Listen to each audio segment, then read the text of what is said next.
Yo, yo, yo, what is going on, COD Familia? It is your boy BN, aka Mr. Kingdom Builder, and today I thought we would touch on a somewhat special-ish, I'm going to go with that, topic that is near and dear to my management heart.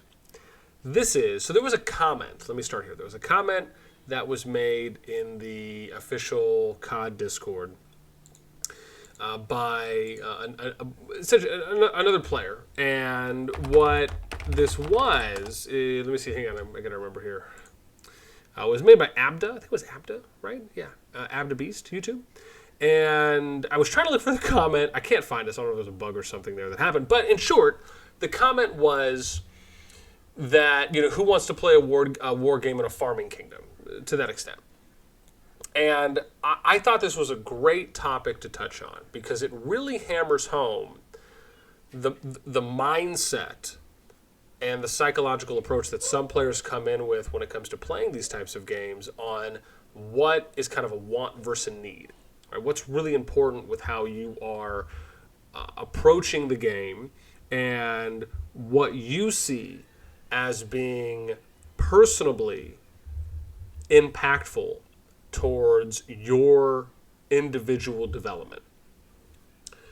And we're going to dive into that, and I'm going to share a few sides with you along with my perspective on what I think is the most important thing that every player should be striving for. And then I'm going to tie it into kind of a bigger macro picture, and I'm probably just going to blow your minds away. With that being said, as always, if you enjoy the content, make sure you sub, like, ring the notification bell. Of course, if you want to join and be a part of our conversation, hit up the Discord. You can find a link to that in the pinned comment description right down below.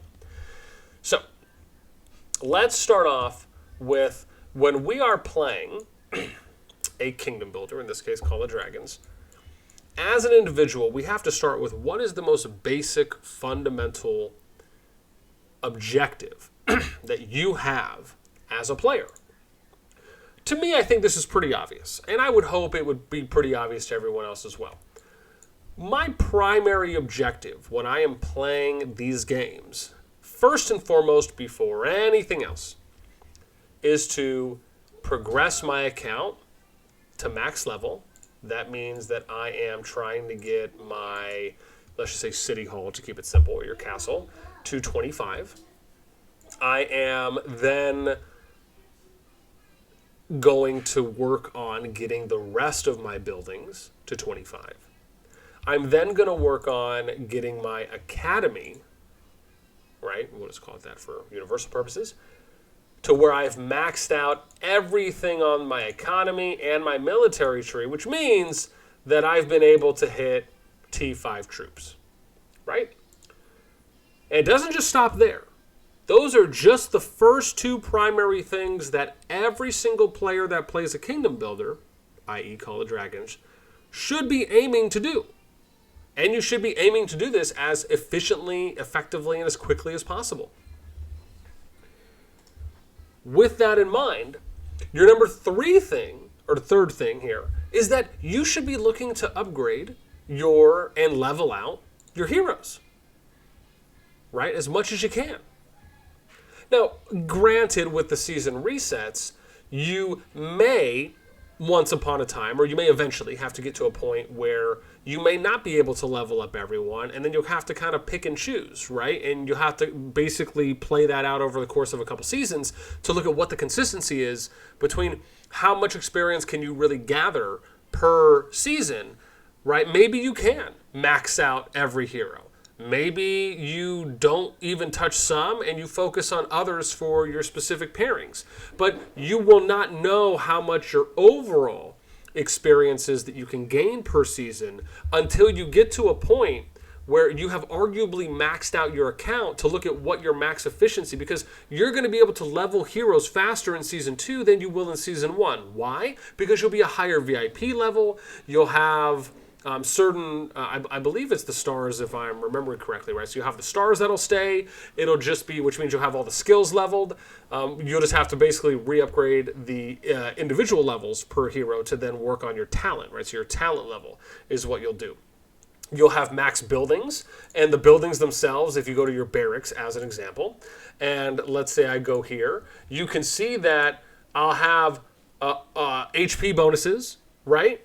I'll have T5 troops that you'll have, right? Because your research will stay and your building levels will stay. So you'll have other buffs and stat increases, passive increases, that you were able to keep from one season to the next. So you will be able to level them up faster. We just don't know at what rate and how many will you. So those are things to consider as well. And really, for the most part, those are probably your arguable three biggest, right? Because we know the policies are going to reset, etc.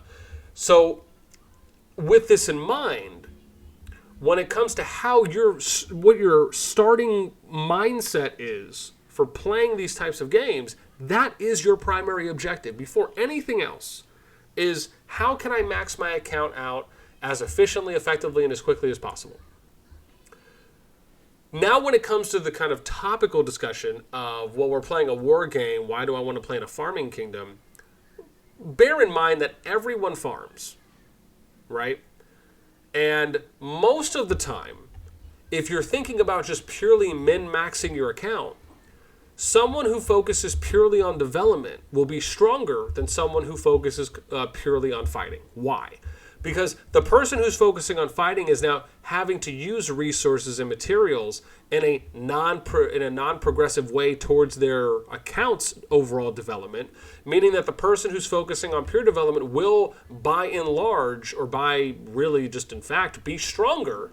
Even if they may not have as many troops, they will be overall stronger, and they'll be able to produce overall more resources and materials than someone who is of lower power.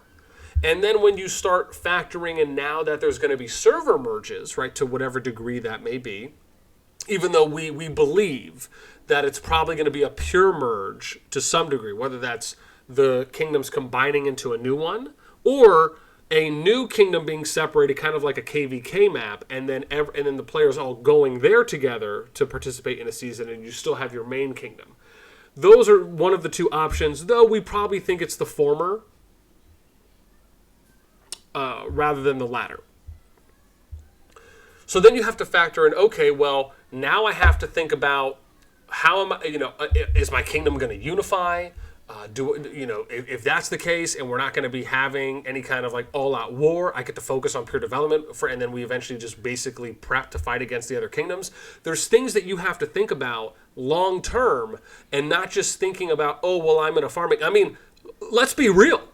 That's the type of kingdom I want to be in. Why? Because I'll be able to get my account to max level faster than a kingdom that's fighting nonstop. To me, in my opinion, that makes no sense.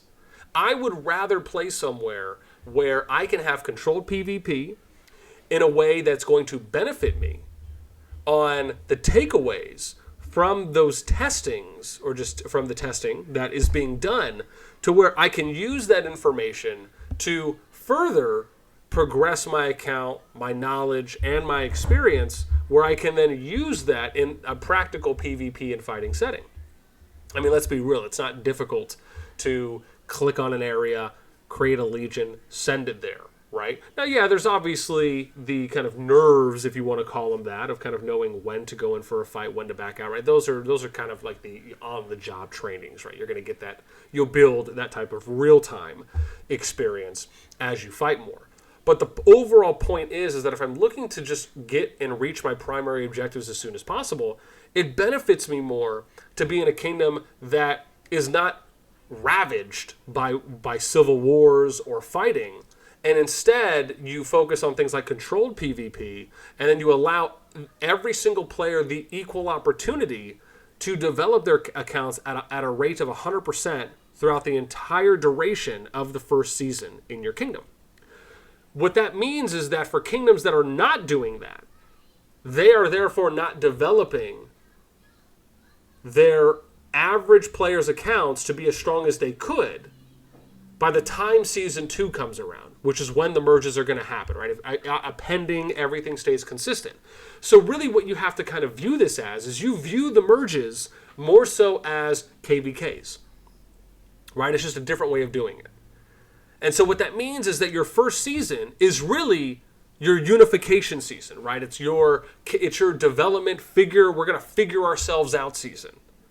And the kingdoms that are able to unify early and they're able to focus purely on development early will benefit by the time season 2 comes around, or at least have a higher percentage chance of being successful to whatever degree that may be by the time season 2 comes around. So that's why it's important to not just get sunk in or tunnel visioning on this one idea of, oh, well, it's a war game, I want a PvP, I want to fight. Trust me, there will be opportunities to fight. You will not be deprived of PvP, because even if it doesn't happen to the amount or degree you'd like for it to in the first season within your home kingdom, there is a high percentage to, if not a guarantee, it's going to happen in season 2. So that's why it's important when you're than average, and this is why I love being able to do these types of educational sessions and walkthroughs when a game is in its early stage. Because unlike what you see with games like Rise of Kingdoms, and State of Survival, or Lords of Mobile, there really isn't anyone, at least that I know of, kind of content creator-wise or other, that has a platform to speak on these things when it comes specifically to kingdom management and all the aspects and areas that are involved in it. This is a lost art, if you will. It's one I absolutely love. I've spent a lot of time educating myself, learning, asking questions, analyzing and assessing trends, pulling data. These are things I love to do. And that's why I think that for those of you who are still here, and if you're still watching this video, hopefully, if anything, regardless if I have not converted you completely, hopefully you at least have another perspective to look at the game from and how you may choose to approach it as an individual.